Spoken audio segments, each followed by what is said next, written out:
Oke teman-teman, saya akan melakukan pemupukan sawit dengan menggunakan sistem pocket. Sistem pocket kita membuat lubang sekitar 1,5 sampai 2 meter dari batang. Nah, sistem pocket ini sangat efektif ketika kita memberikan pupuk nantinya. Kita akan membenamkan pupuk ke dalam tanah, lalu kita timbun. Nah, seperti ini. Pemupukan ini, terutama yang menggunakan pupuk NPK, N-nya itu nitrogen, itu ketika kena matahari kan akan menguap. Jadi kalau kita melakukan pemupukan dengan sistem pocket, itu akan menghindari penguapan, sehingga ini akan sangat efektif untuk diserap oleh akar-akar yang ada di dalam tanah. Kemudian kalau terjadi hujan, jika kita menabur sistem seperti ini, memang akan lebih cepat. Tapi ketika terjadi hujan, ini arus permukaan itu akan mengalirkan pupuk, sehingga percuma saja kita memupuk. Jadi saya memilih dengan sistem pocket. Jadi saya buat lubang 4 sampai 8 lubang mengelilingi batang sawit ini.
Oke teman-teman, begitulah caranya melakukan pemupukan dengan sistem pocket, di mana kita membuat lubang mengelilingi batang sawit.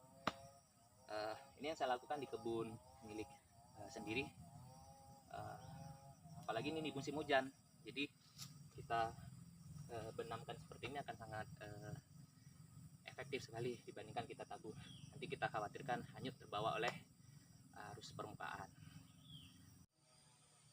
Oke, selanjutnya saya lanjutkan pemupukan dengan sistem pocket, di mana lubang-lubangnya sudah saya buat.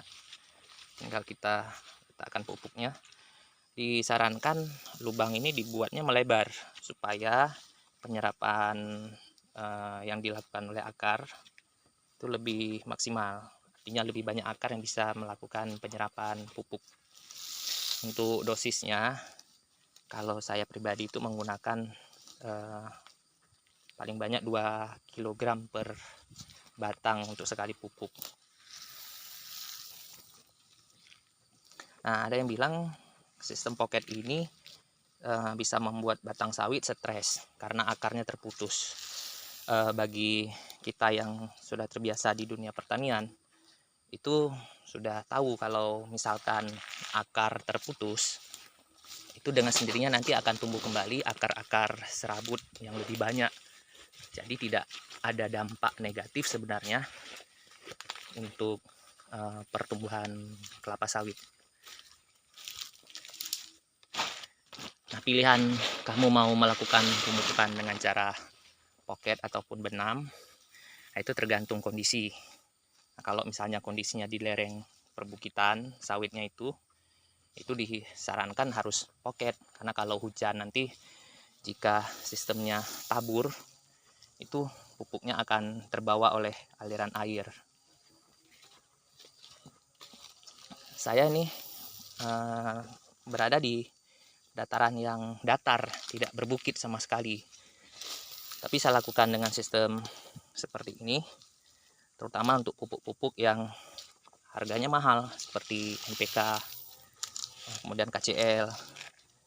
Nah, itu untuk menghindari yang disebut dengan penguapan atau terbawa oleh aliran air begitu. Memang ini akan sedikit ekstra tenaga, ekstra biaya kalau kita mempekerjakan orang, itu biayanya otomatis akan mahal ya, dan lama. Kalau sistem tabur itu kan lebih cepat begitu. Tapi saya melakukan sendiri pelan-pelan saja. Dan saya sarankan untuk kita konsisten dalam melakukan pemupukan. Misalnya 2 atau 3 bulan sekali secara rutin itu dipupuk. Jadi nanti ketika musim treknya itu tidak terlalu berimbas kepada produksi buah kelapa sawit kita. Oke, demikian. Terima kasih sudah menyaksikan Salam Planter Petani Sawit Indonesia.